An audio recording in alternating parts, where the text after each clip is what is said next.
अस्सलाम वालेकुम dear students, hopefully are all doing well. तो स्टूडेंट्स, इससे पिछले वीडियो के अंदर हमने गैसियस एक्सचेंज को स्टडी किया था। हमने उस चैप्टर को डिटेल से देखा था और उसके सारे पॉइंट्स को डिटेल से कवर किया था। ठीक है, तो स्टूडेंट्स आज के इस चैप्टर के अंदर हम चैप्टर नंबर 11 होम्योस्टेसिस को जो है वो डिटेल से स्टडी करेंगे। ठीक है, तो आपने हमारे साथ जुड़े रहना है। अगर कोई भी क्वेश्चन है तो आप लोग कमेंट सेक्शन के अंदर पूछ सकते हैं। ठीक है, तो स्टूडेंट्स जो है आइए हम अपने चैप्टर को स्टार्ट करते हैं। ठीक है, सबसे पहला हमारे पास होम्योस्टेसिस में सबसे पहली जो चीज़ जो आपसे शॉर्ट क्वेश्चन में पूछी जाती है वो आपके पास होम्योस्टेसिस है। होम्योस्टेसिस क्या होता है? ठीक है, होम्योस्टेसिस की तारीफ यूँ की जाती है कि मेंटेनेंस का मतलब होता है बरकरार रखना, तवाज़ुन कायम रखना internal conditions of body at equilibrium. ठीक है, जिस्म के अंदर जो कंडीशंस हैं उनको इक्विलिब्रियम का मतलब है कि नॉर्मल रेंज में रखना। ठीक है, despite changes in the external environment. यहाँ तक कि आप लोग इसकी डेफिनेशन लिखेंगे और डेफिनेशन के साथ इसकी आप लोग एग्जांपल यहाँ से लिखेंगे कि जो कोर टेम्परेचर मतलब जो सेंट्रल टेम्परेचर है ह्यूमन बॉडी का वो कितना रहता है 37 डिग्री सेल्सियस। आपसे एमसीक्यू भी पूछा जा सकता है। डिस्पाइट फ्लक्चुएशंस का मतलब होता है तब्दीलियाँ। क्या होता है? तब्दीलियाँ। ठीक है, फ्लक्चुएशंस हम तब्दीलियों को कहते हैं। ठीक है, और in the external and surrounding air temperature, वो कहते हैं चाहे सराउंडिंग एयर का टेम्परेचर जो मर्जी हो जाए लेकिन जो ह्यूमन बॉडी का टेम्परेचर है ये हमारे पास 37 डिग्री सेल्सियस ही रहेगा। ठीक है, इसके बाद स्टूडेंट्स आप लोगों ने ऑस्मो रेगुलेशन की डेफिनेशन करनी है। ऑस्मो रेगुलेशन क्या है? Maintenance of amounts of water and salts in body fluids. ठीक है, हमारे बॉडी फ्लूइड्स के अंदर जो वाटर और साल्ट्स को मेंटेन करना हमारे पास क्या कहलाता है? Osmo regulation. ऑस्मो रेगुलेशन में ये बॉडी और फ्लूइड्स भी ठीक है, बॉडी फ्लूइड्स कौन कौन से हैं? ब्लड है हमारे पास और टिश्यू फ्लूइड्स हैं। ठीक है, ये हमारे पास जो है वो ऑस्मो रेगुलेशन है। ठीक है स्टूडेंट्स, आपने ऑस्मो रेगुलेशन की डेफिनेशन करनी है। उसके बाद ठीक है, इसके साथ एक एक्स्ट्रा चीज़ क्या लिखनी है मैं आपको आगे बताता हूँ। ठीक है स्टूडेंट्स, इसके बाद आपने क्या करना है, इसके बाद हमारे पास जो अगली डेफिनेशन वो हमारे पास थर्मो रेगुलेशन की है। थर्मो रेगुलेशन की आपने डेफिनेशन करनी है। ठीक है, यहाँ से the maintenance of internal body temperature is called thermo regulation. इसके साथ आप एक्स्ट्रा चीज़ ये लिख दें, थर्मो रेगुलेशन के साथ जो बॉडी के एंजाइम्स हैं वो पर्टिकुलर टेम्परेचर पर काम करते हैं जिसे हम ऑप्टिमम टेम्परेचर कहते हैं। और एनी चेंज टेम्परेचर जो है वो एंजाइम्स के फंक्शनिंग को अफेक्ट कर सकता है। और साथ आप बता भी दें कि ऑप्टिमम टेम्परेचर आपका कितना है? 37 डिग्री सेल्सियस। ठीक है, इसके साथ आपने एक्सक्रीशन की हेडिंग देनी है। किसकी हेडिंग देनी है? एक्सक्रीशन की। एक्सक्रीशन का मतलब होता है बाहर निकालना वेस्ट मटेरियल्स को। एक्सक्रीशन भी एक होम्योस्टेसिस का हमारे पास प्रोसेस है। इसके अंदर हम क्या करते हैं, जो मेटाबॉलिक वेस्ट होते हैं हमारी बॉडी के अंदर उनको हम जो है वो जिस्म से बाहर निकालते हैं और जिस्म के जो इंटरनल कंडीशंस हैं हमारे पास उनको हम इक्विलिब्रियम पे मेंटेन करते हैं। ठीक है, ऐसे इसके बाद हमारे पास स्टूडेंट्स जो डेफिनेशन है हमारे पास वो है मेटाबॉलिक वेस्ट की। मेटाबॉलिक वेस्ट क्या होते हैं आपको पता है कि सबसे पहले आपको पता होना चाहिए कि मेटाबॉलिज्म क्या होता है। ठीक है, मेटाबॉलिज्म स्टूडेंट्स हम कहते हैं कि हमारे जिस्म के अंदर जितने भी केमिकल रिएक्शंस हो रहे हैं, ठीक है, the set of chemical reactions जो कि हमारे बॉडी के अंदर हो रहे हैं उन सबको मिलाकर हम मेटाबॉलिज्म कहते हैं। और उस मेटाबॉलिज्म के नतीजा के अंदर हमारे पास जो वेस्ट मटेरियल्स बनते हैं उनको हम मेटाबॉलिक वेस्ट कहते हैं। तो मेटाबॉलिक वेस्ट की डेफिनेशन आ जाएगी। इसकी एग्जांपल्स आपने क्या देनी है मैं आपको इसके भी बताता हूँ। अब ऑस्मो रेगुलेशन के साथ क्या लिखना है और मेटाबॉलिक वेस्ट के साथ क्या लिखना है, मेरे साथ जुड़े रहिएगा, मैं आपको आगे वीडियो के अंदर चल के इसको बताऊँगा। ठीक है, तो स्टूडेंट्स आए हम आगे देखते हैं होम्योस्टेसिस इन प्लांट्स। स्टूडेंट्स, आपने अगर मेरी पिछली वीडियो देखी है, ठीक है, गैसियस एक्सचेंज की, तो आपको पता है कि मैंने पिछली वीडियो के अंदर बताया था कि हमारे पास पौधे के अंदर दो ही रिएक्शंस हो रहे हैं। एक मेरे पास फोटोसिंथेसिस है और एक हमारे पास रेस्पिरेशन है। फोटोसिंथेसिस के नतीजा में हमारे पास ठीक है ऑक्सीजन बनती है और रेस्पिरेशन के नतीजा में हमारे पास कार्बन डाइऑक्साइड बनता है। ठीक है, जो फोटोसिंथेसिस है हमारे पास वो सिर्फ दिन के वक्त होती है, जबकि जो रेस्पिरेशन है हमारे पास वो ऑल द टाइम होती है। ठीक है, ये ऑल द टाइम है। और हमारे पास जो दिन के वक्त पौधा कौन सी गैस खारिज करता है, वो खारिज करता है ऑक्सीजन। और रात के वक्त पौधे से कौन सी गैस निकलती है? Carbon dioxide. रात के वक्त हम भी और प्लांट्स भी दोनों ही कार्बन डाइऑक्साइड को रिलीज करते हैं। ठीक है, तो स्टूडेंट्स ये हमारे पास होम्योस्टेसिस इन प्लांट्स के, ठीक है, ये आपने इसमें से एमसीक्यू जहन में रखने हैं। वो कहते हैं दिन के वक्त जो है इसको आपने एज अ रीड कर लेना है क्योंकि इस चैप्टर में से स्टूडेंट्स आपको लॉन्ग क्वेश्चन भी है। ठीक है, आपका इस चैप्टर में से लॉन्ग क्वेश्चन है, I think so 2 short question हैं और एक एमसीक्यू है, आई थिंक सो। ठीक है, इसको एक मतलब आप कंफर्म कर लीजिएगा। ठीक है, तो इस चैप्टर में से आपका जो कि लॉन्ग क्वेश्चन भी है। और याद रखिएगा कि बायोलॉजी के जो लॉन्ग क्वेश्चन हैं, ठीक है, वो आज से पहले की तरह नहीं है कि वो आपसे लेंथी लॉन्ग क्वेश्चंस पूछेगा। एग्जामिनर्स जो है वो शॉर्ट लॉन्ग क्वेश्चंस को पूछते हैं। आप जिस तरह 9th के एग्जाम्स देकर आए हैं तो आपको पता है कि 9th के एग्जाम्स के अंदर उसने आपसे किस किस्म के लॉन्ग क्वेश्चंस पूछे हुए थे। आपसे उसने पूछा हुआ था define biology, right it's major division, उसके मेजर डिवीजन्स लिखे। आपसे उसने एंडोसाइटोसिस, एक्सोसाइटोसिस पूछ लिया था। ठीक है, तो छोटे लॉन्ग क्वेश्चंस भी आपको दे सकता है। ठीक है, तो ये आपको एज ए लॉन्ग क्वेश्चन आ सकता है। तो बायोलॉजी के अंदर जो चैप्टर भी आपने लॉन्ग क्वेश्चन के लिए तैयार करना है वो फिर आपने सारा तैयार करना है। ठीक है, मैं आपको इसको रीड कर देता हूँ। ठीक है, आपने इसको अच्छी तरह से तैयार करना है। वैसे कभी लॉन्ग क्वेश्चन आया नहीं है बोर्ड में, लेकिन जो कि बायोलॉजी पिछली मरतबा भी नहीं आए थे तो हम कुछ कह भी नहीं सकते, तो आपने इसको बहरहाल अच्छी तरह से इसको प्रिपेयर करना है। दिन के वक्त क्या आसान है। ठीक है, दिन के वक्त क्या होता है, जो कार्बन डाइऑक्साइड जो है सेलुलर रेस्पिरेशन के नतीजे में बनती है वो फोटोसिंथेसिस में इस्तेमाल हो जाती है, इसी वजह से वो वेस्ट प्रोडक्ट नहीं है। मैंने आपको बताया कि दिन पौधे में दोनों प्रोसेस हो रहे होते हैं, रेस्पिरेशन में फोटोसिंथेसिस भी, फोटोसिंथेसिस के नतीजे में कार्बन डाइऑक्साइड बनती है हमारे पास, सॉरी रेस्पिरेशन के नतीजा में वो फोटोसिंथेसिस में इस्तेमाल हो जाती है, और फोटोसिंथेसिस के अंदर जो ऑक्सीजन बनती है वो रेस्पिरेशन में इस्तेमाल होती है। अब देखिए फोटोसिंथेसिस, आप ये देखें हमारे पास, मैं लेट्स सपोज मैं आपके सामने इस तरह से ग्राफ ड्रा करूँ, तो मेरे पास ये ग्राफर्स का ये स्पीड है, ये रेस्पिरेशन एक कॉन्स्टेंट रेट के ऊपर हो रहा है। ठीक है, लेकिन जब सुबह का वक्त है फोटोसिंथेसिस जीरो है, जैसे जैसे सूरज निकलता गया फोटोसिंथेसिस का रेट मैक्सिमम होता गया, यहाँ पे दोपहर के वक्त पीक में हो गया, फिर शाम को जब हुई तो फोटोसिंथेसिस का रेट दोबारा कम हो गया और फिर ये जीरो पे हो गया।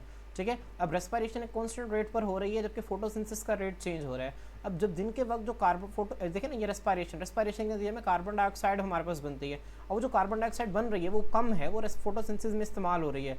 लेकिन दिन के वक्त फोटोसिंथेसिस के नतीजा में जो ऑक्सीजन गैस बन रही है वो बहुत ज़्यादा है, इतनी ज़्यादा है कि रेस्पिरेशन में इस्तेमाल होने के बावजूद भी बच रही है, तो वो इजाफी जो ऑक्सीजन गैस है उसको पौधे एनवायरनमेंट के अंदर खारिज कर देते हैं। ठीक है, और रात वक्त चूँकि कोई फोटोसिंथेसिस नहीं होती, पौधे के अंदर सिर्फ रेस्पिरेशन हो रही होती है, तो पौधा क्या करता है, रात को ऑक्सीजन जो है उसको इन्वायरमेंट से लेता है।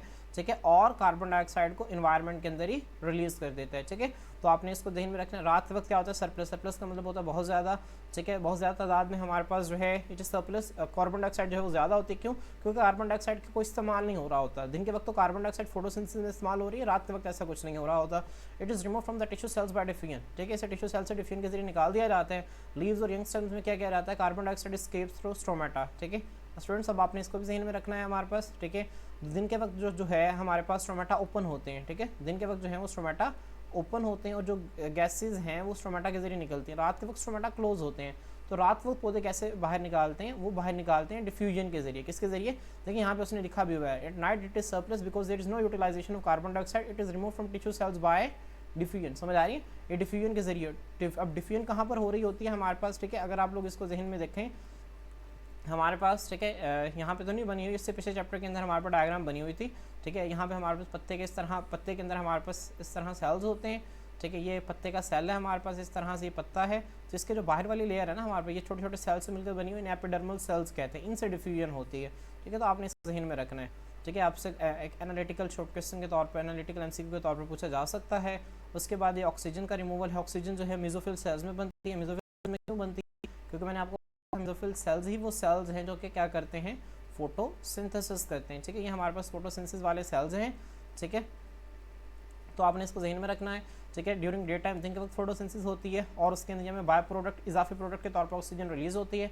सेलुलर रेस्पिरेशन में उसके इस्तेमाल के बाद जो मेसोफिल सेल्स हैं वो एक्स्ट्रा अमाउंट ऑफ जो ऑक्सीजन है उसको स्टोमेटा के जरिए रिलीज कर देते हैं। ठीक है, तो ये स्टूडेंट्स आपसे शॉर्ट क्वेश्चन में भी पूछा जा सकता है और एज ए लॉन्ग क्वेश्चन भी आपसे पूछा जा सकता है। ठीक है, तो आपने इसको अच्छी तरह से प्रिपेयर करना है। नेक्स्ट हमारे पास removal of water. Removal of water again जो है ये आपसे, इसमें से कुछ शॉर्ट क्वेश्चंस बहुत इंपॉर्टेंट है, लॉन्ग क्वेश्चन में फिर नहीं आया क्योंकि इस चैप्टर में और बहुत इंपॉर्टेंट लॉन्ग क्वेश्चंस हैं।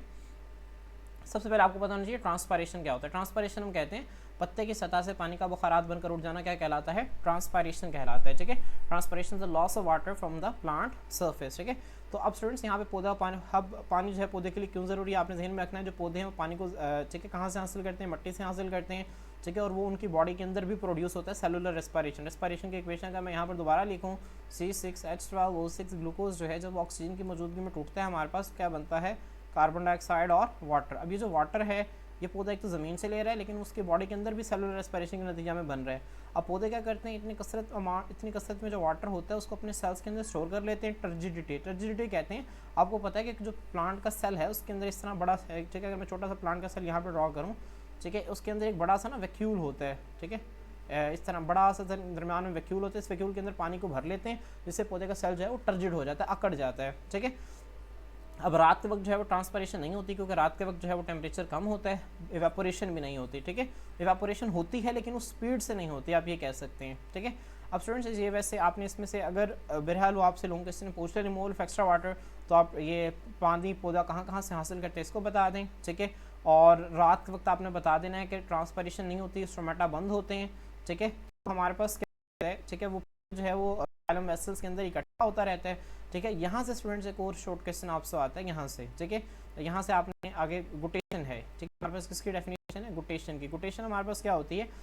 कुछ पौधे के ग्रासेस जो हैं वो फोर्स करते हैं वाटर को through special pores present at leaf tips और एजेस। स्टूडेंट्स हमारे पास होता है, ये फर्ज करिए ज़मीन है, ज़मीन के अंदर हमारे पास इस तरह से ग्रास है। ठीक है, अब इसकी ज़मीन के नीचे जो है इसकी रूट्स इस तरह से फैली हुई। अब ये क्या करता है, पानी जो है, वाटर जो है ज़मीन के अंदर, वो इनके जब अंदर आता है, ठीक है, तो जब इनके वाटर जो है वो इनके अंदर आएगा, ठीक है, तो ये इनकी जाइलम के वेसल के अंदर ना एक्यूमुलेट होना शुरू हो जाता है, जमा होना शुरू हो जाता है। ठीक है, अब वाटर जो है वो यहाँ से इस तरह से ऊपर की तरफ जाता है, जमा होता रहता है, जमा होता रहता है। तो इन पौधों से क्या होता है, इनकी जो टिप्स या एजेस हैं, यहाँ से वाटर जो है वो ड्रॉपलेट्स की शक्ल में बाहर आ जाता है। ठीक है, तो अपेरेंस है ना वाटर का टिप्स या एजेस ऑफ लीव्स पर, कौन से लीव्स, कौन से प्लांट्स के, ग्रासेस की लीव्स पर।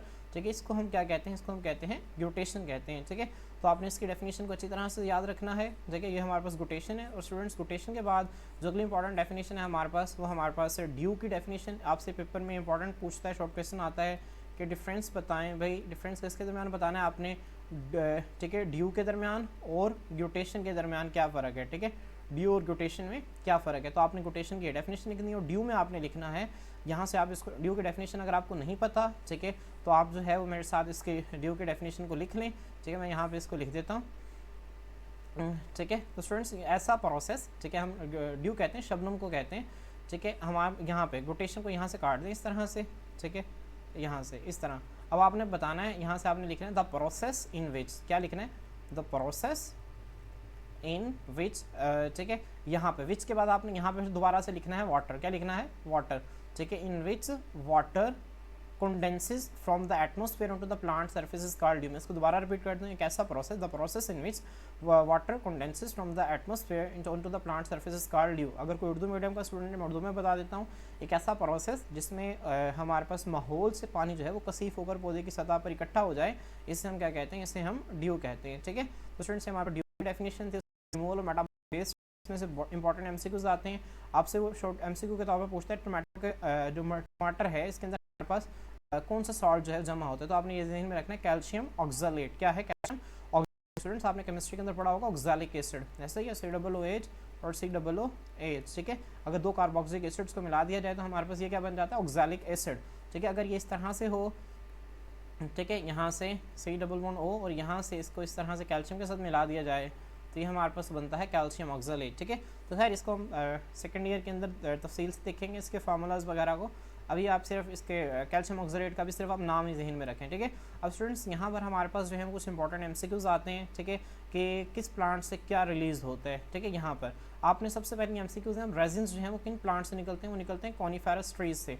अब स्टूडेंट्स आप इसको इस तरह से याद रख लें, CR से। ठीक है, C से क्या बनेगा आपका? C से बनेगा कॉनिफेरस। ठीक है, और R से क्या बनेगा? रेजिन्स। ठीक है, हर CR मॉनिटर को कहते हैं, तो हर क्लास में CR मॉनिटर होता है, तो आपको एक निमोनिक याद हो जाएगा। ठीक है, कि रेजिन जो है वो किससे निकलेंगे? CR। ठीक है, रेजिन जो है वो कॉनिफेरस ट्री से निकलेंगे। उसके बाद गम्स जो हैं वो किससे निकलते हैं? किकर। तो आप इस तरह KG से याद रख लें, KG आपको पता है किलोग्राम को कहते हैं, तो K मतलब किकर, G मतलब गम्स। ठीक है, तो गम्स जो है वो किकर से निकलती हैं।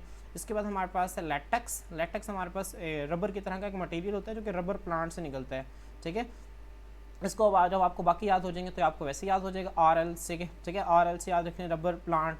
ठीक है, लेटेक्स जो है वो रबर प्लांट से निकलता है। ठीक है, उसके बाद जो म्यूसिलेज है, जो कि अक्सर अगर आपने लेडी फिंगर्स काटी हो तो क्या, तो लेडी फिंगर्स काटते हैं ना, तो हाथ जो है वो आपस में चिपकने लग जाते हैं, चिपकने वाला मटेरियल होता है, इसे म्यूसिलेज कहते हैं। ये लेडी फिंगर से और कार्निवोरस प्लांट से निकलता है। कार्निवोरस प्लांट्स हम कहते हैं ऐसे प्लांट्स को हमारे पास, ठीक है, जो कि इंसेक्ट्स को खाते हैं, हशरात को खाते हैं। ठीक है, उन्हें हम क्या कहते हैं? कार्निवोरस प्लांट्स कहते हैं। ठीक है, स्टूडेंट्स यहाँ पे वो एक बताता है, क्योंकि आपको एनालिटिकल पेपर आ सकते हैं, क्वेश्चन आ सकते हैं, तो आपने किसी भी बॉक्स को छोड़ना नहीं है। वो कहता है कि जो रिमूवल है एक्सक्रीटरी प्रोडक्ट्स का, ठीक है, is a secondary function of leaf fall. ठीक है, वो लीफ फॉल का सेकेंडरी फंक्शन है। अब देखें, ठीक है, वो कहते हैं if the leaves are not shed the calcium oxalate just remain the harmful crystal in the leaves. Students हम पौधे क्या करते हैं, हमारे पास पौधे जो हैं वो स्प्रिंग के सीजन के अंदर नए पत्ते बनाते हैं। ठीक है, ऑटम में वो अपने पत्तों को कहते हैं, स्प्रिंग न्यू पत्ते बनाते हैं। वो पत्ते बनाते हैं, आपको कि हमारी बॉडी के अंदर हम खाना खाते हैं, खाने के अंदर हम वेस्ट मटेरियल्स निकलते हैं, हम तो उसको बॉडी से बाहर निकलते हैं, एक्सक्रीट आउट कर देते हैं। प्लांट क्या करते हैं, उनकी बॉडी में जो वेस्ट मटेरियल है उनके पत्तों में जमा होते रहते हैं, वो सारा वेस्ट मटेरियल को मौसम खज़ां के मौसम में पत्ते अपने गिरा देते हैं। ठीक है, और वहाँ से वो जो है वो अपने वेस्ट मटेरियल से छुटकारा हासिल कर लेते हैं। ठीक है, तो ये वो उसने लिखा हुआ है कि उसका दूसरा फंक्शन है लीफ फॉल का। ठीक है स्टूडेंट्स, यहाँ पे हमारे पास ये कार्निवोरस प्लांट्स हैं, उसने कुछ मटेरियल दिखाए हुए हैं, उसको आप देख लीजिएगा। आगे हमारे पास जो टॉपिक है हमारे पास वो ऑस्मोटिक एडजस्टमेंट इन प्लांट्स है, ठीक है। इसमें स्टूडेंट्स ये आपके पास आसान सी चीज़ें हैं और ये long question, important long question है आपके, ठीक है। हाइड्रोफाइट्स क्या होते हैं वो आपसे पूछ सकता है। हाइड्रोफाइट्स के ऐसे प्लांट्स हैं जो कि ताज़ा पानी के अंदर रहते हैं। ताज़ा पानी में कैसे रहते हैं, मुकम्मल तौर पर या फिर जुज़वी तौर पर। सबमर्ज का मतलब होता है डूब जाना, सबमरीन जो पानी के अंदर चली जाती है, सबमर्ज डूब जाना है, डूबे हुए होते हैं। जाहिर सी बात है जो पौधे पानी के अंदर रहते हैं उन्हें पानी की कमी का सामना तो बिल्कुल भी नहीं करना पड़ेगा। उनमें क्या होते हैं, ख़ास किस्म के मैकेनिज्म डेवलप हुए होते हैं। किस लिए मैकेनिज्म डेवलप हुए होते हैं, इजाफी पानी को उनके सेल से निकालने के लिए, ठीक है। हाइड्रोफाइट्स अब देखें जब उनके सेल्स के अंदर मुसलसल पानी एंटर हो रहा है, ठीक है, तो उन्हें मसला क्या आ रहा है, उन्हें मसला ये आ रहा है कि उनके पास इजाफी पानी है, तो उन्होंने इजाफी पानी को बाहर निकालना है। तो चूँकि अब इजाफी पानी को बाहर निकालने के लिए आप खुद ही सोचें कि हमारे पास जो है वो ट्रांसपायरेशन ज़्यादा होनी चाहिए। ट्रांसपायरेशन का मतलब है पानी का लॉस ज़्यादा होना चाहिए। ज़्यादा लॉस कब होगा, जब एक तो लीव्स का सरफेस एरिया बड़ा होगा और उसके ऊपर जो स्टोमेटा है, स्टोमेटा की तादाद भी क्या होगी, ज़्यादा होगी, ठीक है। तो यहाँ पर भी यही है, hydrophytes have broad leaves with a large number of stomata on their upper surfaces, ठीक है। उनके ऊपर वाली सतह पर स्टोमेटा बहुत ज़्यादा होते हैं, ठीक है। अब ये जो खसूसियत है उन्हें इजाफी पानी को बाहर निकालने में मदद देती है। इसकी एग्जांपल क्या आ गई, वाटर लिली आ गई, ठीक है। तो स्टूडेंट्स ये आपने इसको अच्छी तरह से याद रखना है। हाइड्रोफाइट्स से इंपॉर्टेंट लॉन्ग क्वेश्चन है, आपने इसको सारा तैयार करना है, ठीक है। और ये लॉन्ग क्वेश्चन इस चैप्टर का आपके लिए बहुत फ़ायदेमंद है क्योंकि इसका पेयर जो है वो आपके स्पोर्ट एंड मूवमेंट के साथ बनेगा, वो भी एक छोटा चैप्टर है, ठीक है। तो आप इसके लॉन्ग आपने इस चैप्टर को सारा तैयार करना है ताकि आप जो है पेपर में लॉन्ग क्वेश्चन को अटैम्प्ट कर सकें। स्टूडेंट्स जैसे मैंने आपको पहले बताया था कि बायोलॉजी के अंदर अब जो है वो कोई पेयरिंग नहीं है कि किस हिसाब से जो है वो आपसे लॉन्ग क्वेश्चन पूछे जाएंगे। एक मरतबा बोर्ड ने आपसे सिर्फ ये 2 डेफिनेशन जो है वो लॉन्ग क्वेश्चन में पूछ रही थी कि उस्मो रेगुलेशन और थर्मो रेगुलेशन की तारीफ करें, ठीक है। तो हम जो है वो किसी भी पॉइंट को जो है वो स्किप नहीं कर सकते, किस लिहाज से कौन क्वेश्चन जो है वो लॉन्ग में नहीं आ सकता, सब कुछ आपने करना है। ज़ीरोफाइट्स जो है वो ड्राई एनवायरनमेंट्स में रहते हैं, खुश्क माहौल के अंदर रहते हैं। ज़ीरोफाइट्स के पास क्या होता है, थिक का मतलब होता है मोटा, वैक्सी क्यूटिकल, ठीक है। वैक्स स्टूडेंट्स हम कहते हैं, आपने देखा कि वैक्सी मटेरियल, ठीक है। इनके आपने मैंने आपको पिछले लेक्चर में बताया था हमारे पास पत्ता है, पत्ते के ऊपर ना इस तरह से हमारे पास इसके ऊपर एक और तय होती है हमारे पास, ठीक है, जिसे हम जो है वो वैक्स क्यूटिकल कहते हैं, ठीक है। इसके ऊपर इस तरह से ना एक तय होती है, ठीक है, जो कि इसको कवर करके रखती है, उसे हम क्यूटिकल कहते हैं। वो क्यूटिकल क्या करती है, क्यूटिकल लिपिड की बनी तय, वो पत्ते से पानी को बुखारात बनकर उड़ने नहीं देती, ठीक है। तो ज़ीरोफाइट्स में कहीं ऐसे पौधे हैं जो पानी की कमी में रह रहे हैं, इन्हें पानी की पहले ही कमी का सामना है, ठीक है। तो इनके पत्ते हमारे पास क्या होंगे, बारीक तो बिल्कुल भी नहीं होंगे क्योंकि बारीक पत्ते से फ़ौरन से पानी इवेपोरेट कर जाएगा। इनके पत्ते एक तो मोटे होंगे, मोटे होने के बाद उनके ऊपर एक मोटी क्यूटिकल की एक लेयर होगी उनकी एपिडर्मिस के ऊपर, क्यों, ताकि वो पानी के लॉस को कम कर सके। इंटरनल टिश्यूज से, जो इंटरनल टिश्यूज़ हैं इनसे जो वाटर का जो लॉस है इसको क्या किया जा सके, कम किया जा सके, ठीक है। अब इनके पास स्टोमेटा की तादाद कम होगी कि ज़्यादा होगी, आप खुद ही सोचें तो आपको पता चलेगा कि इनके पास स्टोमेटा की तादाद जो है वो क्या होगी, कम होगी, क्योंकि इन्होंने ट्रांसपायरेशन जो है वो कम करनी है, ज़्यादा नहीं करनी, ठीक है। अभी पौधे क्या करते हैं, इनके पास गहरी जड़ें होती हैं, क्यों गहरी जड़ें होती हैं, ताकि ज़्यादा से ज़्यादा पानी को जज़ब कर सके मट्टी से, ठीक है।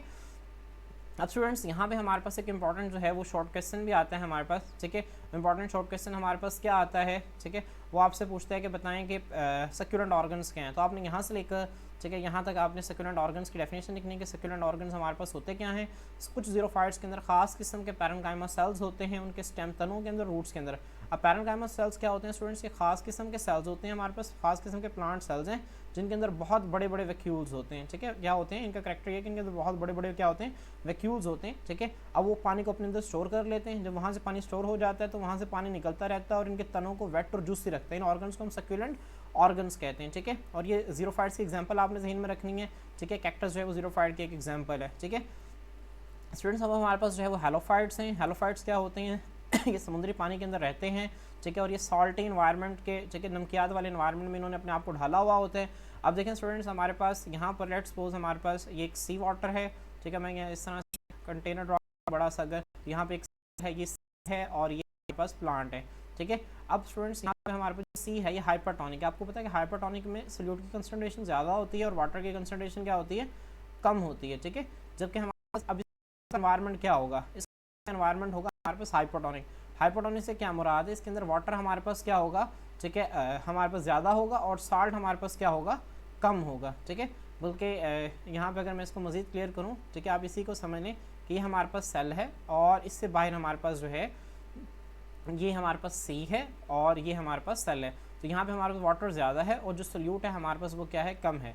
अब इस प्लांट सेल के अंदर से क्या होगा, ये सी है यहाँ पर, अब पानी अंदर ज़्यादा है बाहर कम है, तो पानी अंदर से बाहर आना शुरू कर देगा, और यहाँ पे सॉल्ट ज़्यादा हैं तो सॉल्ट जो है बाहर से अंदर आना शुरू कर देंगे। अब इन पौधों का मसला क्या होगा, इन पौधों का मसला एक तो ये होगा कि इनके बॉडी के अंदर सॉल्ट्स की कंसनट्रेशन ज़्यादा होना शुरू हो जाएगी, और दूसरा इन्हें मसला ये होगा कि इनकी बॉडी के अंदर पानी की कंसनट्रेशन जो है वो कम होना शुरू हो जाएगी। तो इन्होंने होम्योस्टेसिस के लिए क्या करना है, इजाफी सॉल्ट को अपनी बॉडी से बाहर निकालना है, और जो वाटर जो जिनकी बॉडी से जा रहा है उसको इन्होंने क्या करना है, कंजर्व करना है। तो इसके लिए क्या करते हैं हम देखते हैं, वो कहते हैं सॉल्ट जो है उनके जिस्म के अंदर मुसलसल दाखिल होता है क्योंकि समुद्री पानी में उसकी कंसनट्रेशन ज़्यादा है। वो कहते हैं जबकि दूसरी तरफ जो है वाटर जो है उनकी बॉडी से बाहर निकलता है, क्यों, हाइपरटोनिक सी वाटर में। ठीक है स्टूडेंट्स, आप इसको इस तरह याद रखें, टॉनिक जो है ये सोल्यूट के लिए लफ्ज़ इस्तेमाल करते हैं, हाइपर का मतलब होता है ज़्यादा, ठीक है, हाइपरटोनिक मतलब जिसमें सोल्यूट ज़्यादा है, और वाटर उसके बिल्कुल उल्ट होगा, जिसमें सोल्यूट ज़्यादा है तो वाटर इसमें क्या होगा, कम होगा। ठीक है, अब यहाँ पे हमारे पास क्या होता है, जब जो सॉल्ट्स हैं उनके सेल्स के अंदर मुसलसल दाखिल हो रहे हैं तो प्लांट्स क्या करते हैं। ठीक है, अब स्टूडेंट्स देखें हमारे पास पौधे के अंदर सॉल्ट्स कम हैं, समुद्र के अंदर कितने सारे सॉल्ट्स हैं, अब सॉल्ट्स उनकी बॉडी में ज़्यादा दाखिल हो रहे हैं। ऐसा नहीं है कि समुद्र, अब देखें इसकी बॉडी में सॉल्ट जो है वो कम है, अब थोड़ा सा आहिस्ता आहिस्ता करके ज़्यादा हो रहे हैं, लेकिन इसने क्या करना है, उस इजाफी सॉल्ट को बाहर निकालना है। अब इसकी बॉडी के अंदर सॉल्ट ज़्यादा तो हो रहे हैं लेकिन इतने ज़्यादा नहीं है कि समुद्री सॉल्ट का वो मुकाबला कर सकें, तो ये क्या कर सकते हैं, अंदर सॉल्ट अभी भी कम है, ठीक है, समुद्री पानी की निस्बत कम है, लेकिन अगर इसके अपने हिसाब से देखा जाए तो वो ज़्यादा है। तो इजाफी सॉल्ट्स को बाहर निकालने के लिए क्या करते हैं, एक प्रोसेस करते हैं जिसे हम एक्टिव ट्रांसपोर्ट कहते हैं, और आपको पता है कि एक्टिव ट्रांसपोर्ट में क्या होता है, चीज़ें कम तादाद से ज़्यादा तादाद की तरफ मूव करती हैं एनर्जी को इस्तेमाल करते हुए। ठीक है, तो ये आपसे शॉर्टकट एमसीक्यू पूछा जा सकता है कि पौधे जो है वो एक्टिव ट्रांसपोर्ट कौन सा प्रोसेस करते हैं, एक्टिव ट्रांसपोर्ट, तो ट्रांसपोर्ट करते हैं।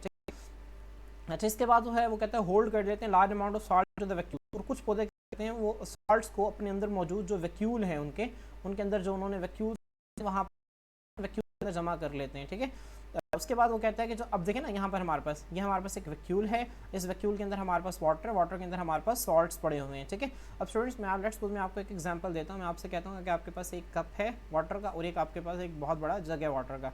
ठीक है, अब इस कप के अंदर आपने पानी भर लिया है, ठीक है, और इसके अंदर भी आपने जो है वो ओवरऑल सारा पानी भर लिया है। अब इसके अंदर आप 2 चम्मच नमक डालें, ठीक है, 2 स्पून अगर आप इसके अंदर नमक डालें और 2 ही स्पून आप इसके अंदर नमक डालें, तो मुझे बताएं कि कौन सा सोल्यूशन जो है वो कॉन्सेंट्रेटेड होगा। तो आप फ़ौरन से बता देंगे सर कप वाला सोल्यूशन कॉन्सेंट्रेटेड होगा।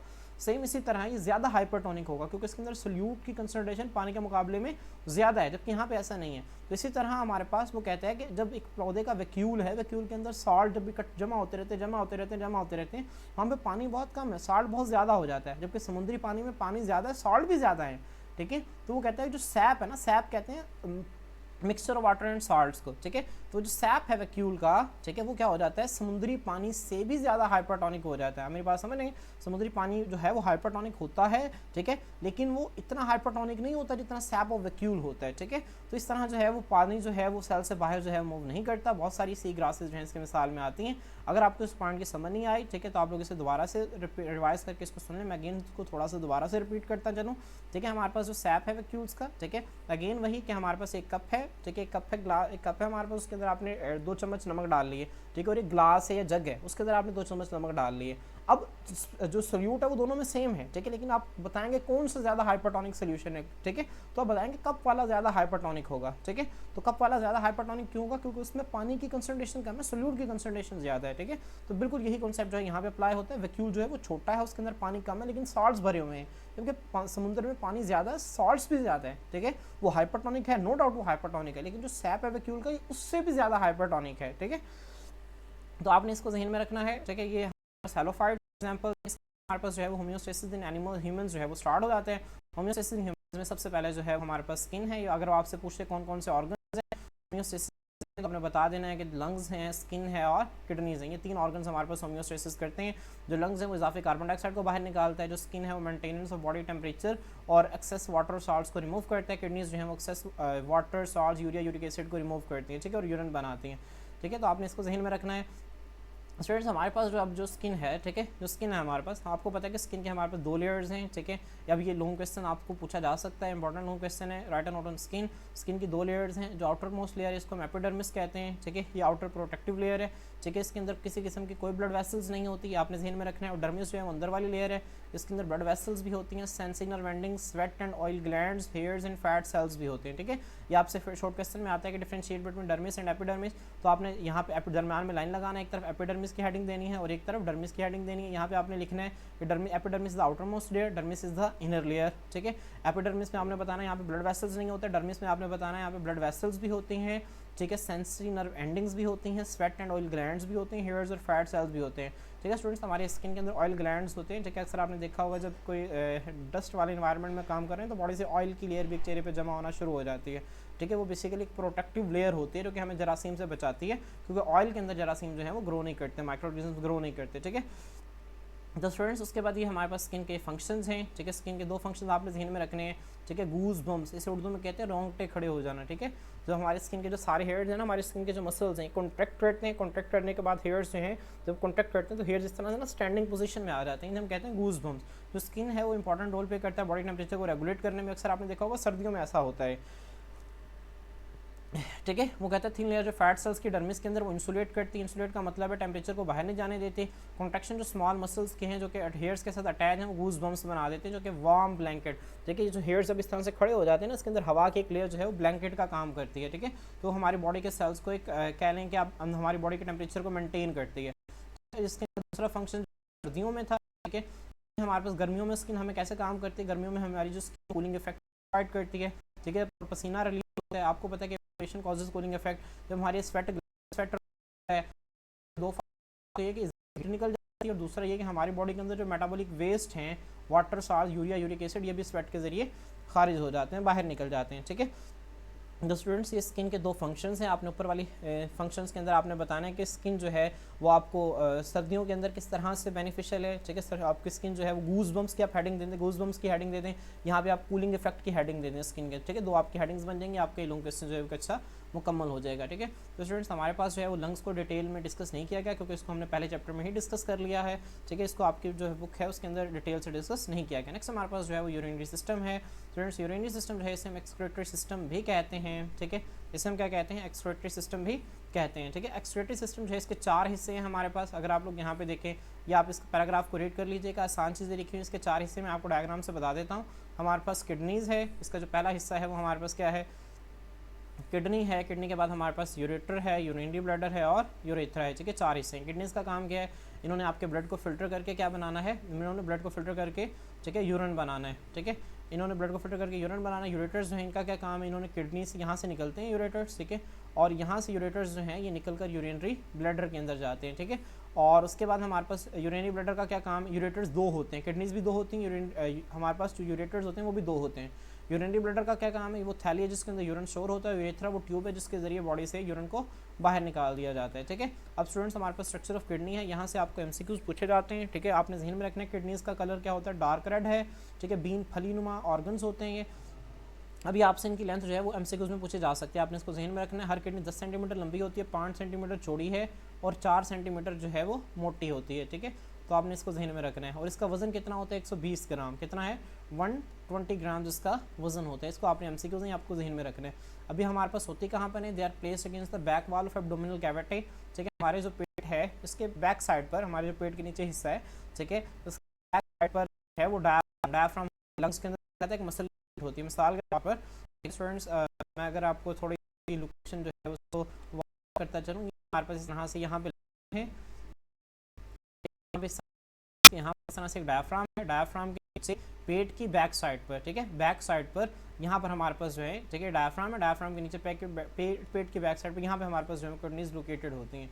ठीक है, और किडनीज इस तरह से लोकेटेड होती हैं कि हमारे पास दरमियान में रीढ़ की हड्डी, अगर आप पीछे से देखें ना बॉडी के बैक से, तो दरमियान में रीढ़ की हड्डी होती है और रीढ़ की हड्डी के एक किडनी एक साइड पे होती है। ठीक है स्टूडेंट्स, अगर आप देखें यहाँ पर इस तरह से दरमियान में इस तरह से यहाँ पे हमारे पास एक किडनी फर्ज करें यहाँ पर है और एक किडनी जो है वो इस साइड पर, और दरमियान में हमारे पास जो है वो इस तरह रीढ़ की हड्डी है। ये क्या है, वर्टिब्रल कॉलम है, रीढ़ की हड्डी है। तो रीढ़ की हड्डी की तरफ किडनी की कौन सी साइड है, जो बाहर निकली होती है इसे हम कन्वेक्स कहते हैं, जो अंदर होती है इसे कनकेव कहते हैं। ठीक है, तो कनकेव साइड जो है वो रीढ़ की हड्डी की तरफ होती है, इसको भी आपने जहन में रखना है। ठीक है, वो कहते हैं they are place against the back wall of abdominal cavity. ठीक है, एब्डोमिनल कैविटी के बैक वॉल की तरफ, बैक वॉल में होते हैं डायफ्राम के नीचे।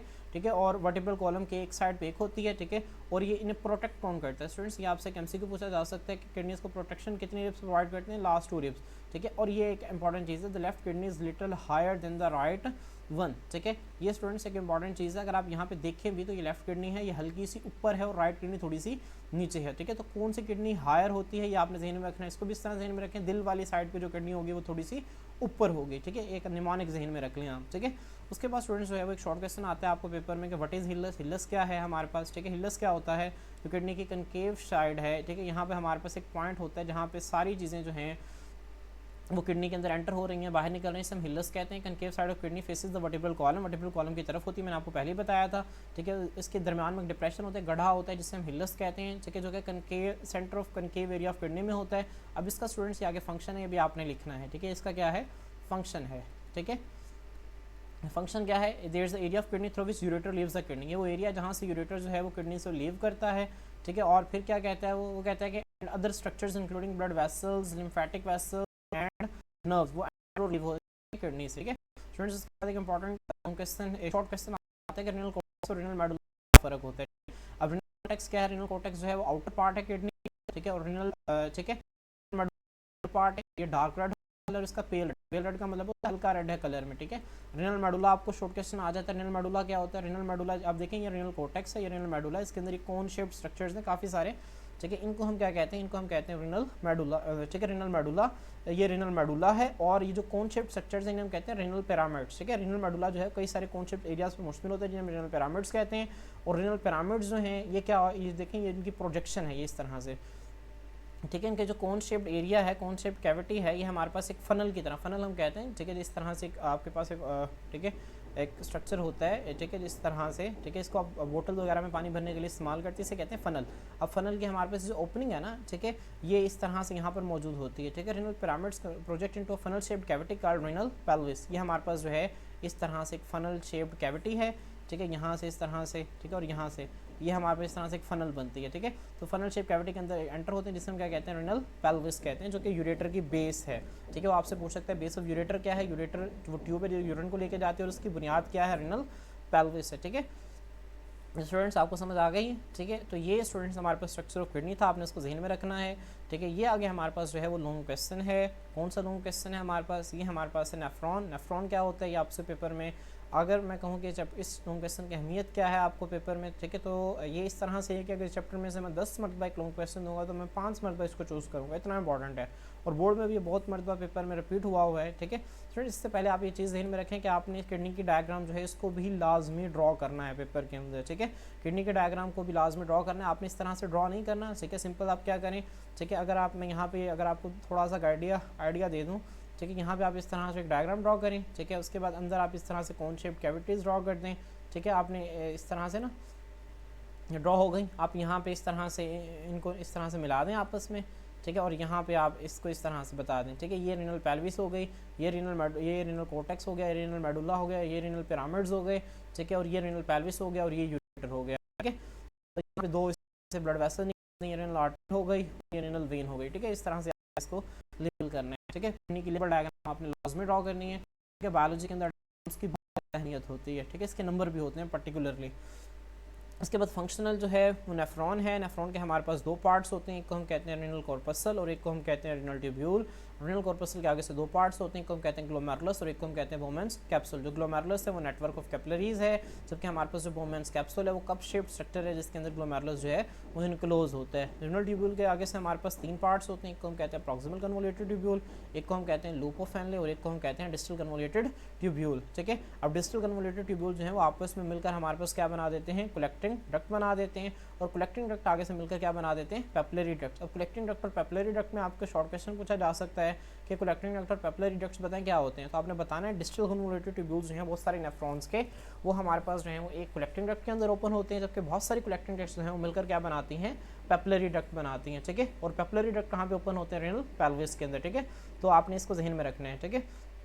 मैं स्टूडेंट इसके डायग्राम जो है नेफ्रॉन के डायग्राम जो है, ठीक है, अगर मैं यहाँ पे लिखूँ very very very very important, ठीक है, तो ये बिल्कुल भी गलत नहीं होगा, बहुत इंपॉर्टेंट है। और ये तीन लॉन्ग क्वेश्चंस के अंदर आपने ये डायग्राम बनानी है, ठीक है। एक तो स्ट्रक्चर ऑफ नेफ्रॉन के अंदर और उससे आगे जो दो टॉपिक्स हैं, फंक्शनिंग ऑफ किडनी और osmo regulatory functioning of kidney, उसमें भी आपने डायग्राम बनानी है। देखिए किडनी के अंदर इस तरह से वो बता रहा है, ये इस तरह से हमारे पास, ठीक है। देखिए हमारे पास स्टूडेंट्स ये हमारे पास है वो है कलेक्टिंग डक्ट है। कलेक्टिंग डक्ट में देखें ये प्रॉक्सिमल, ये डिस्टल कन्वोल्यूटेड ट्यूब्यूल्स हैं, ये किसके अंदर ओपन हो रही हैं, ठीक है, हमारे पास ये ओपन हो रही है कलेक्टिंग डक्ट के अंदर। अगर हम एक नेफ्रॉन के स्ट्रक्चर को देखें, ठीक है, तो यहाँ पे स्टूडेंट्स अगर आप लोग इसको देखें यहाँ पर, ठीक है, इस तरह ये हमारे पास डिस्टल कन्वोल्यूटेड ट्यूब्यूल है हमारे पास, ठीक है।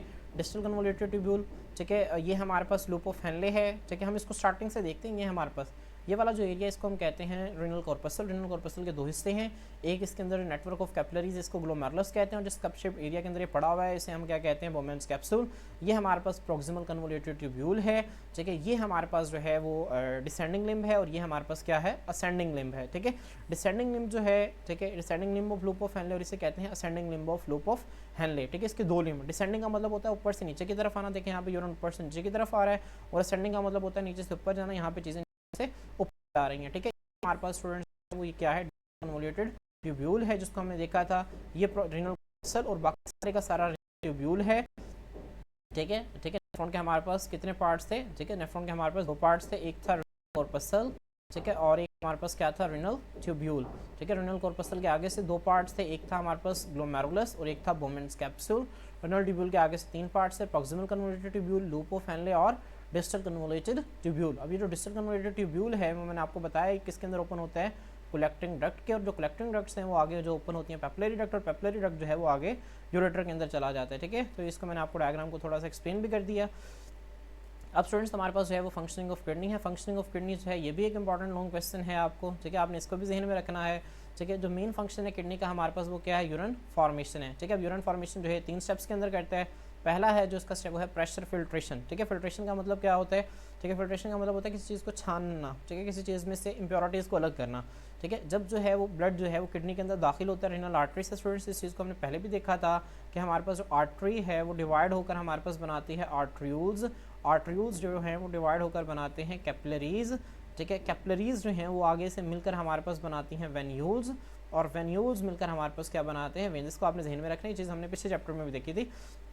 अब जब रीनल आर्टरी जो है वो आर्टरी जो कि किडनी को ब्लड सप्लाई करती है, जब आती है तो बहुत सारे आर्टरील से गुजरती है, फिर जो है ग्लोमेरुलस से गुजरती है। अब जो प्रेशर है ना ब्लड का वो इतना ज़्यादा होता है कि ज़्यादातर जो है वाटर, साल्ट्स, ग्लूकोज, यूरिया जो है वो ब्लड से निकलकर हमारे पास ग्लोमेरुलर कैपिलरीज के अंदर आ जाते हैं, ठीक है। जो मटेरियल जो है ये आगे बोमेन्स कैप्सूल में चला जाता है, ठीक है, और इससे जो है ये मटेरियल जो है इसे हम ग्लोमेरुलर फिल्ट्रेट कहते हैं, ठीक है। अभी आपसे प्रेशर फिल्ट्रेशन और ग्लोमेरुलर फिल्ट्रेट दोनों के नाम से आपसे ये शॉर्ट क्वेश्चन पूछा जा सकता है, ठीक है। स्टूडेंट्स आगे हमारे पास जो है वो सिलेक्टिव रिअब्जॉर्प्शन है। अब होता क्या है, हमारे पास प्रेशर बहुत ज़्यादा होता है, बहुत सारी चीज़ें निकल कर बाहर आ जाती हैं, तो उनमें सब क्या किया जाता है, इस जो काम की चीज़ें होती हैं उनको बॉडी जो है वो आपकी बॉडी क्या करती है, दोबारा से उनको रिअब्जॉर्ब कर लेती है, ठीक है। रिअब्जॉर्ब बॉडी ने आपके कैसे करती है, ठीक है, बॉडी जो है यहाँ से हम देखते हैं 99% जो है चीज़ों को दोबारा से रिअब्जॉर्ब कर लिया जाता है, ठीक है। वो देखिए यहाँ पर हमारे पास अब रिअब्जॉर्प्शन कैसे होती है, ऑस्मोसिस के जरिए होती है। वाटर याद रखिएगा, वाटर हमेशा ऑस्मोसिस के जरिए अब्जॉर्ब होगा।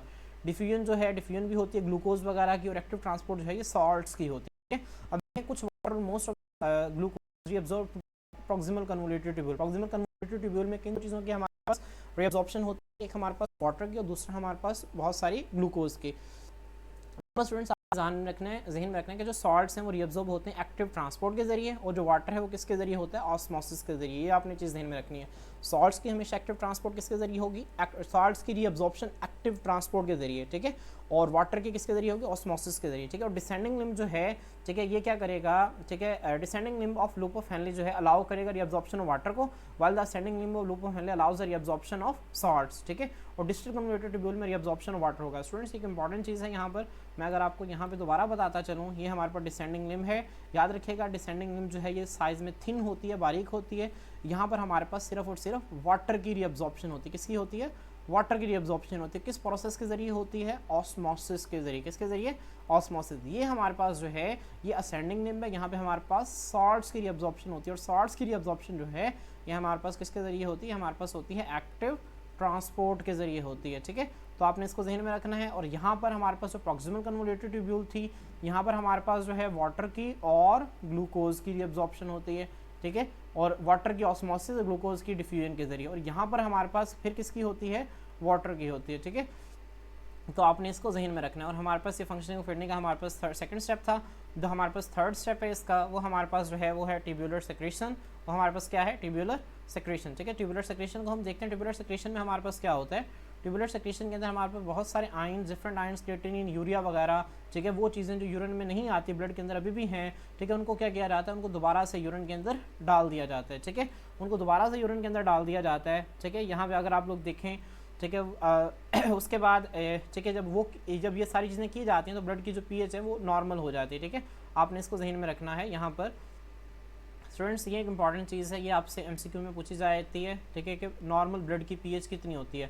नॉर्मल ब्लड की पीएच होती है 7.35 टू 7.45, ठीक है, यानी कि 7 पीएच जो है वो न्यूट्रल है और 0.35 ये स्लाइटली बेसिक है, ठीक है, तो आपने इसको जहन में रखना है, ठीक है। उसके बाद जो है ये आपसे पूछा जाता है, ठीक है, यहाँ पर क्या एवरेज ह्यूमन जो है एक दिन के अंदर जो है वो कितने लीटर जो है यूरिन बनाता है, ठीक है, तो आपने बताना 1.4 लीटर पर जो है वो बनता है, ठीक है। अब स्टूडेंट्स यहाँ पे देखें, वो कहता है फाइनल स्टेज पर यूरिन जो है वो ओरिजिनल फिल्टर्ड वॉल्यूम का 1% होता है, मतलब जो इतना सारा ग्लोमेरुलर फिल्ट्रेट आया था वो 99% अब्जॉर्ब होगा, सिर्फ 1% जो है वो यूरिन बच गया, ठीक है। इसके बाद स्टूडेंट्स जो हैं वो आपको नीचे टेबल दिया गया, ये टेबल इंपॉर्टेंट है, इसके अंदर से काफ़ी एमसीक्यूज आते हैं, ठीक है, और बहुत आसान भी है। हमारे पास जो वाटर है इसकी यूरिन में कितनी कंपोजिशन है 95%, जो यूरिया है हमारे पास ये 9.3 ग्राम पर लीटर होता है, ठीक है। अब देखें आपने आसान चीज़ें, यूरिन में क्या क्या होता है, वाटर होता है एक, तो ये तो हमें पता है, वाटर के बाद यूरिया होगा, ये भी हमें आइडिया है। अब हम नमक खाते हैं, नमक कौन से, सोडियम क्लोराइड, तो सोडियम के आइंस भी होंगे, क्लोराइड के आइंस भी होंगे। सोडियम आइंस की क्या है 1.17 और क्लोराइड की क्या है 1.87, ठीक है। अब 95 और 9.3, ठीक है, 95 से अगर आप पॉइंट दरम्यान में पॉइंट लगाएं, 2 कम करें, 9.3 आप सिंपल इस तरह से न्यूमोनिक के तौर पर जहन में रख सकते हैं। 95% वाटर, यूरिया 9.3 ग्राम पर लीटर, अभी आप इसको मेरे साथ याद कर लें। क्लोराइड आइंस जो है ये 1.87 है, सोडियम आइंस 1.17 है, और जो पोटाशियम आइंस हैं वो 0.750 हैं, ठीक है, मतलब एक का चौथाई हिस्सा आप कह लें, एक तिहाई, ठीक है, 75%, ठीक है, 75 वाला, तो 0.75 जो है ये जो है इसकी कंपोजिशन है यूरिन के अंदर, और बाकी वेरिएबल अमाउंट, ठीक है। स्टूडेंट्स ये इंपॉर्टेंट एमसीक्यूज आपसे पूछे जा सकते हैं, ठीक है, तो इसको आपने अच्छे तरीके से जहन में रखना है। स्टूडेंट इसके बाद हमारे पास जो है वो osmo regulatory functioning of kidney है, ये बहुत आसान है ऑस्मो रेगुलेशन की, इसमें सबसे पहले डेफिनेशन लिखी हुई है, ठीक है स्टूडेंट्स। ये हमारे पास जो है ऑस्मो रेगुलेशन की डेफिनेशन है, ठीक है। स्टूडेंट्स मैंने आपको बताया था कि जो ऑस्मो रेगुलेशन है उसके साथ आपने एक्स्ट्रा चीज़ क्या लिखनी है, मैंने आपको शुरू में बताया था, तो आपने बताना है कि जो किडनीज़ हैं वो एक इंपॉर्टेंट रोल प्ले करती हैं ऑस्मो रेगुलेशन के अंदर bye regulating the water content of blood, ठीक है, ये आप उसके साथ एक एक्स्ट्रा चीज़ लिख सकते हैं शुरू में ऑस्मो रेगुलेशन की डेफिनेशन के साथ। उसके बाद मैंने आपको एक और भी चीज़ बताई थी कि मेटाबॉलिक वेस्ट में क्या लिखना है, तो मेटाबॉलिक वेस्ट में मेरे जहन से निकल गया वो जो प्लांट्स है ना उसमें जिसमें लिखा हुआ था रेजिन्स, ठीक है, रेजिन्स के बाद गम्स, ठीक है, गम्स के बाद, ठीक है, हमारे पास लेटेक्स, ये आप उस मेटाबॉलिक वेस्ट के अंदर लिख सकते हैं सारे एग्जांपल्स, ठीक है, आप हेडिंग देंगे, एग्जांपल्स की हेडिंग देंगे metabolic waste excreted by plants are resins gums और लेटेक्स, ठीक है, तो उसको भी जहन में रख लीजिएगा, ठीक है। इसके बाद स्टूडेंट्स जो हैं वो हमारे पास जो चीज़ है हमारे पास, ठीक है, osmo regulatory functioning of kidney क्या है स्टूडेंट्स, आसान सी बात है, सिंपल बात है कि जब हम वाटर ज़्यादा करेंगे, ज़्यादा पानी पिएंगे, हमारी बॉडी के अंदर पानी ज़्यादा होगा, ज़्यादा बॉडी के अंदर डाइल्यूट बनेगा। जब हम पानी कम पिएंगे, हमारी बॉडी फ्लूइड में पानी कम होगा बॉडी के अंदर, तो यूरिन भी हमारे पास क्या बनेगा, कंसनट्रेटेड बनेगा। तो सीधी सी चीज़ है, वो कहते हैं जब हम ज़्यादा, हमारी बॉडी के अंदर एक्सेस वाटर होता है बॉडी में, तो किडनीज जो है वो डाइल्यूट को हम पता है हाइपोटोनिक, हाइपो का मतलब क्या होता है, वाटर ज़्यादा है और सॉल्ट कम है, इस तरह का यूरिन बनाती है। इस पर्पज़ के लिए क्या किया जाता है, किडनीज जो है वहाँ से ज़्यादा वाटर जो है वो ग्लोमेरुलर कैपिलरीज के अंदर आता है और बोमेंस कैप्सूल के अंदर आता है, ठीक है, मतलब जो ग्लोमेरुलर फिल्ट्रेशन है वो ज़्यादा होती है और उसकी रीअब्जॉर्प्शन कम होती है, ठीक है। हमारे पास जो ग्लोमेरुलर फिल्ट्रेट आता है वो आता है, उसकी रीअब्जॉर्प्शन कम होती है, और वो जो रीअब्जॉर्प्शन कम होती है उसके नतीजा में जब जो है वो डाइल्यूट यूरिन बनता है। ये सारा प्रोसेस जो है हार्मोनल कंट्रोल है, हम इस अगले चैप्टर में देखेंगे वो कौन सा हार्मोन है जो इस सबको कंट्रोल करता है, वो हार्मोन है ADH, एंटी डायरेटिक हार्मोन इसे कहते हैं, ठीक है स्टूडेंट्स। और ये हमारे पास एक सादा सी चीज़ है कि जब हमारे बॉडी के अंदर पानी की शॉर्टेज होगी, कमी होगी, तो किडनीज जो है वो क्या करती हैं, लेस वाटर को रीअब्जॉर्ब करती हैं ग्लोमेरुलर कैपिलरीज से, ठीक है, और जो रेट ऑफ रीअब्जॉर्प्शन है हमारे पास, ठीक है, वो भी बढ़ जाते हैं। देखिए ना पानी बॉडी में पहले ही कम है, वो जो कम पानी था वो ग्लोमेरुलर फिल्ट्रेट के जरिए बोमेंस कैप्सूल में आ गया, बोमेंस कैप्सूल से आगे वो जब रिनल ट्यूब्यूल के अंदर जाएगा वहाँ पर उसको किडनीज दोबारा से बॉडी क्या करेगी, दोबारा से डिजर्व कर लेगी, क्योंकि कोई पानी जो है बॉडी के लिए बहुत प्रेशियस है, ठीक है। इस केस में क्या होगा, यूरिन जो है वो कंसनट्रेटेड बनेगा, और इस प्रोसेस को भी ADH कंट्रोल करते हैं, इसको हम आगे देखेंगे डिटेल से, ठीक है स्टूडेंट्स। हमारे पास जो है इसके बाद जो हमारे पास नेक्स्ट टॉपिक है वो डिसऑर्डर्स ऑफ किडनी है। डिसऑर्डर्स ऑफ किडनी में हमारे पास जो सबसे पहला पॉइंट है वो किडनी स्टोन्स है। किडनी स्टोन्स में हमारे पास क्या होते हैं, जब यूरिन जो है वो कंसनट्रेटेड हो जाता है, गाढ़ा हो जाता है, तो बहुत सारे सॉल्ट्स के जो क्रिस्टल्स हैं, जिस तरह के कैल्शियम ऑक्सलेट हो गया, कैल्शियम और अमोनियम फॉस्फेट हो गया, और यूरिक एसिड वगैरह हो गया, ये उसके अंदर बनने लग जाते हैं, ठीक है। अभी आपने ध्यान में रखना है क्या क्या है, calcium oxalate, calcium and ammonium phosphate, calcium oxalate, calcium phosphate और अमोनियम फॉस्फेट, कौन कौन से हैं, कैल्शियम ऑक्सलेट, कैल्शियम फॉस्फेट और अमोनियम फॉस्फेट, ठीक है, उसके अंदर बनने लग जाते हैं हमारे पास, ठीक है। जब इस तरह के बड़े बड़े क्रिस्टल जो हैं वो यूरिन से पास आउट नहीं करते, ठीक है, तो वो यूरिन में हार्ड डिपॉजिट्स बना देते हैं, जिन्हें हम क्या कहते हैं, किडनी स्टोन्स कहते हैं, ठीक है। बहुत सारे स्टोन्स जो हैं वो किडनी में बनते हैं, और कुछ जो हैं वो यूरेटर या यूरिनरी ब्लैडर तक ट्रैवल भी कर जाते हैं, ठीक है स्टूडेंट्स। अब ये जो है वो 3 लॉन्ग क्वेश्चन के बाद में, ठीक है, आपने जो पिछला लॉन्ग क्वेश्चन था, ठीक है, स्ट्रक्चर ऑफ नेफ्रॉन, उसमें फंक्शनिंग ऑफ किडनी और फंक्शनिंग, तीनों के साथ आप नेफ्रॉन के डायग्राम बनाए हैं। उसके बाद जो किडनी एक आपसे अच्छा लॉन्ग क्वेश्चन बन सकता है, आपको पूछा जा सकता है जो आप पेपर के अंदर, ठीक है, तो आपने इसको भी रखना है, ठीक है। आपसे किडनी स्टोन्स है वो किस तरह से पूछा जाएगा, इसका जा सकता है, स्टोन्स की तारीफ लिखें, उसके कॉजेज, सिम्टम्स और उसका ट्रीटमेंट लिखें, ठीक है। तो ये किडनी स्टोन्स की डेफिनेशन हो गई। उसके बाद ये इसके कॉजेज हैं। कॉजेज क्या है किडनी स्टोन्स के? एज, उम्र, डाइट, खाना, आप ऐसा खाना खा रहे हैं जिसके अंदर ग्रीन वेजिटेबल्स ज़्यादा है। मैंने आपको बताया था पत्ता जो है वो अपने वेजिटेबल्स, अपने पत्तों को, ठीक है, वेस्ट मटेरियल्स के स्टोर के तौर पर इस्तेमाल करता है। अब ऐसे पत्ते, ऐसे खुराक जिसके अंदर ग्रीन वेजिटेबल्स ज़्यादा हैं या विटामिन सी और डी ज़्यादा है हमारे पास, ठीक है, तो इनमें हमारे पास जो है वो क्या हो सकता है, किडनी स्टोन ज़्यादा होने के चांसेस है, क्योंकि इनमें हमारे पास सॉल्ट्स ज़्यादा होंगे। उसके बाद पेशाब की नाली के बार बार के इन्फेक्शन हैं, हम कम पानी पी रहे हैं, ठीक है, कम पानी पियेंगे, ज़्यादा जब हम पानी पियेंगे तो ज़्यादा सॉल्ट्स जो है बाहर निकलेंगे, कम पानी पियेंगे तो कम सॉल्ट्स बाहर निकलते हैं। और शराब नोशी जो है, ठीक है, ये भी हमारी किडनीज़ को अफेक्ट करती है। इसके कॉजेज़ हैं, ठीक है। अगेन आप कॉजेज़ को किस तरह से लिखेंगे, आप इस तरह से बुलेट्स बना के लिखेंगे कॉजेज़ को, ठीक है। उसके बाद हमारे पास ये सिम्टम्स हैं। सिम्टम्स में हमारे पास क्या है, किडनी स्टोन्स इंक्लूड, बहुत ज़्यादा दर्द होती है किडनीज़ के अंदर या पेट के निचले हिस्से में, वॉमिटिंग, कै का आना, बार बार पेशाब का आना, ठीक है, और बदबूदार पेशाब का आना खून और रेशे के साथ, ठीक है, ये हमारे पास इसके सिम्टम्स हैं। ये हमारे पास इसका ट्रीटमेंट है। ट्रीटमेंट में 3 पॉइंट्स बनेंगे स्टूडेंट्स। सबसे पहले आपने, ठीक है, हेडिंग बनानी है ड्रिंकिंग ऑफ वाटर की, ठीक है, तकरीबन 90%। अभी आपसे एमसीक्यू पूछा जा सकता है कितने % स्टोन्स जो हैं वो ज़्यादा पानी पीने से निकल जाते हैं, 90%, ठीक है। उसके बाद एक तरीका क्या है हमारे पास, एक तरीका है सर्जरी का, ठीक है, सर्जरी के जरिए किडनी स्टोन्स को निकाला जाता है। अब स्टूडेंट्स ये लिथोट्रिप्सी, ये क्या है, लिथोट्रिप्सी, ये एक इंपॉर्टेंट शॉर्ट क्वेश्चन है। इसमें क्या किया जाता है, इसमें एक शख्स की, ठीक है, एक शख्स की बॉडी में जहाँ पे किडनी स्टोन्स है उसको ट्रेस करके वहाँ पे हम क्या करते हैं, हाईली रेडिएशंस, ठीक है, हाईली एनर्जेटिक रेडिएशन जो है उसको हम बम्बार्ड करवाते हैं, उसके ऊपर डालते हैं। जब वहाँ पर डालते हैं तो वहाँ पे वो जो रेडिएशंस हैं वो किडनी स्टोन्स को क्या कर देती हैं, डिस्ट्रॉय कर देती हैं, और वो जो बड़े स्टोन्स हैं वो रेत के तरह के ज़र्रात में टूट जाते हैं, ठीक है। इसे कहते हैं गुर्दे की पत्रिका और सोती लहरों के जरिए इलाज करवाएं, अक्सर इस तरह की टर्मिनोलॉजी इस्तेमाल की जाती है।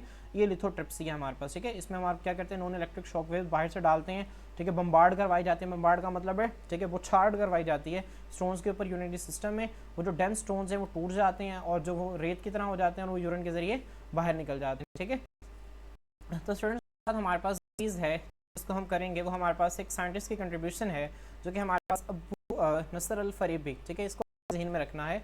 इन साइंटिस्ट के क्या कंट्रीब्यूशन है, इन साइंटिस्ट के हमारे पास कंट्रीब्यूशन ये, अबू नसर अल फरीबी जो है एक प्रोमिनेंट साइंटिस्ट है, ठीक है, जिसने बहुत सारी किताबें लिखी किडनी डिजीज़ के मतलब, बस आपने एमसी को जहन में रखना है। अबू नसर अल फरीबी ने किडनी डिजीज़ के मतलब बहुत सारी किताबें लिखी। उसके बाद हमारे एक जीनियस साइंटिस्ट है, मुस्लिम साइंटिस्ट है, बहुत बड़ा नाम है इनका, अबुल कासिम ज़ोहरावी, ठीक है, इन्हें अल्ब्यूकेसिस भी कहते हैं, ठीक है, इस नाम के सबसे बड़े सर्जन कंसिडर किए जाते हैं, ठीक है, जिन्होंने और इन्होंने यूरिनरी ब्लड से स्टोन्स को निकालने के सर्जिकल तरीके मुतारिफ करवाए थे। इनकी एक बुक है अल तसरीफ़, ठीक है, इसके अंदर तकरीबन 200 से ज़्यादा सर्जिकल मेडिकल इंस्ट्रूमेंट्स हैं, ठीक है, दुनिया भर में मानी जाती है किताब, इसको आपने जहन में रखना है, ठीक है।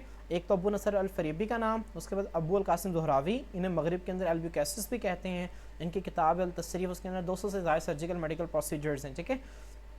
तो ये आप शॉर्ट क्वेश्चन भी आपसे पूछा जा सकता है और एमसीक्यूज़ भी आपसे पूछे जा सकते हैं, ठीक है, तो आपने इसको भी जहन में रखना है। इसके बाद हमारे पास जो है वो किडनी फेलियर है। किडनी डिसऑर्डर्स को हम पढ़ रहे थे, तो किडनी डिसऑर्डर्स में हमारे पास जो अगली चीज़ है वो हमारे पास किडनी फेलियर है। अब स्टूडेंट्स किडनी फेलियर के हमारे पास ये सबसे पहले किडनी फेलियर का मतलब है किडनी फेल हो गई, मतलब किडनी अपना काम नहीं कर रही, मुकम्मल तौर पर या जुज़वी तौर पर किडनी जो है अपना काम करने में नाकाम है। इसकी कॉजेज़ ये हैं, इसकी 2 बड़ी वजूहात हैं, एक इसकी कॉज है डायबिटीज़ मेलाइटस और दूसरी इसकी बड़ी वजह है हाइपरटेंशन, हाई ब्लड प्रेशर, ठीक है। अब डायबिटीज़ मेलाइटस शुगर और हाई ब्लड प्रेशर जो है, हाइपरटेंशन हाई ब्लड प्रेशर को कहते हैं, ये 2 बड़ी वजूहात हैं किडनी फेलियर की। खास केसेस में क्या होता है, ठीक है, sudden interruption in the blood supply, जब खून की सप्लाई अचानक से किडनी को बंद हो गई तो किडनी के सेल्स जो हैं वो डेथ होना स्टार्ट हो जाएगी, ठीक है, इस वजह से किडनी में ब्लॉकेज आ सकती है, या फिर ड्रग की ओवरडोज ले लें आप तो उससे साइड इफेक्ट के तौर पर आपकी किडनी फेल हो सकती है। इसकी सिम्टम्स हैं, सिम्टम्स क्या हैं, हाई लेवल ऑफ यूज़र, सी बात है, देखें किडनी काम नहीं करी तो बॉडी में यूरिया का लेवल ज़्यादा हो जाएगा और दूसरे वेस्ट जिनको किडनी ने निकालना तो उनका लेवल भी क्या हो जाएगा, ज़्यादा हो जाएगा। रिजल्ट इन वॉमिटिंग, ठीक है, आपको क्या आएगी, नोजिया, मतली होना, वज़न का कम होना, बार बार पेशाब का आना, ठीक है, और खून में पेशाब में खून का आना, तो इसकी सिम्टम्स हैं, ठीक है। स्टूडेंट्स अब किडनी फेलियर के हमारे पास ट्रीटमेंट क्या है, इसका ट्रीटमेंट हमारे पास है डायलिसिस। क्या है, डायलिसिस। अब स्टूडेंट डायलिसिस में हम क्या करते हैं, मसनूई तरीके से खून को साफ़ करते हैं। ये 2 तरह का है, एक पेरिटोनियल डायलिसिस और एक हीमोडायलिसिस। पेरिटोनियल डायलिसिस किया जाता है, अगर मैं यहाँ पे, ठीक है, थोड़ा सा बताता चलूँ, ये पेट है स्टूडेंट्स, पेट में हमारे पास कहीं आप एब्डोमेन है, एब्डोमेन के अंदर यहाँ पे हमारे पास इस तरह से हमारे पास स्टमक है, स्टमक के बाद ये सारी स्मॉल इंटेस्टाइन, लार्ज इंटेस्टाइन पड़ी है। अब जो स्टमक है ना, एब्डोमिनल कैविटी, ये एक मेम्ब्रेन होती है इस तरह से, इस मेम्ब्रेन को कहते हैं पेरिटोनियम। क्या कहते हैं? पेरिटोनियम। इस पेरिटोनियम है ना जो, इसके अंदर हमारे पास होती हैं ब्लड वेसल्स, और वो ब्लड वेसल्स होती हैं कैपिलरीज, और वो कैपिलरीज जो हैं वो बहुत ही बारीक होती हैं, ठीक है। और इसके अंदर जो खाली जगह है इसे हम कहते हैं पेरिटोनियल कैविटी। क्या कहते हैं? पेरिटोनियल कैविटी कहते हैं। अब हम क्या करते हैं, हम इसके अंदर एक फ्लूइड डाल देते हैं, उसे हम कहते हैं डायलाइसिस फ्लूइड।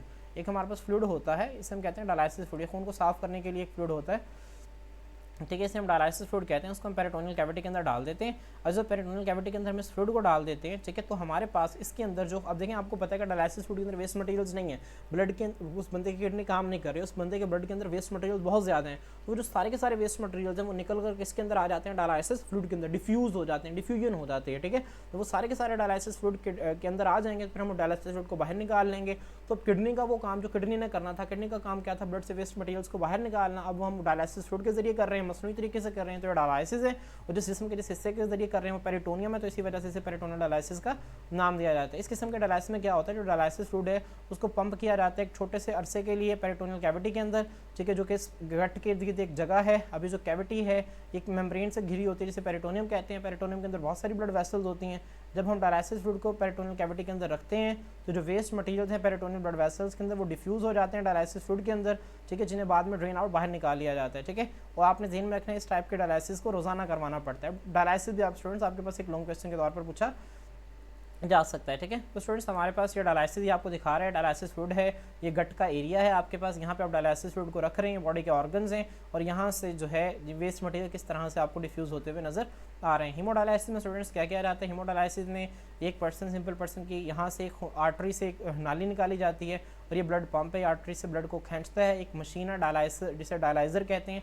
इस मशीन के अंदर ना ट्यूब्यूल्स होती हैं, अब इस ट्यूब्यूल्स के अंदर हमारे पास जो है ब्लड मूव करता है। इन ट्यूब्यूल्स के अंदर ब्लड मूव करते हैं, इसके इर्द गिर्द जो ट्यूब आपको नजर आ रही हैं ये वाली, इनके अंदर डायलाइसिस फ्लूइड होता है।